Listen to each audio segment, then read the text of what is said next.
Əhməd bu qəribə təklifə bir məna verə bilmədi. Ancaq mismar vurma fikri onun xoşuna gəldi. Buna görə də atası ilə razılaşdı. Birinci həftə Əhməd çəpər taxtasına 30 mismar, sonraki həftə isə 20 mismar vurdu. Hər həftə çəpərə vurduğu mismarların sayında açıq-aşkar azalma hiss olunurdu.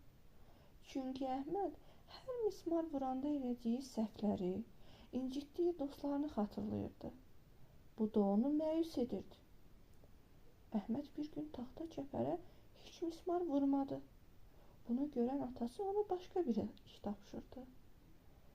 Oğlum, bugündən dalaşmadığın, heç kimin qəlbini qırmadığın hər gün üçün həmin mismarlardan birini çıxar. Əhməd əvvəlcə bunu eləmək istəmədi.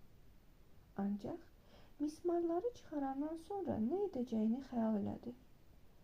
O, mismarları çıxarmaq üçün atasının dediklərini eləməyə, kimsənin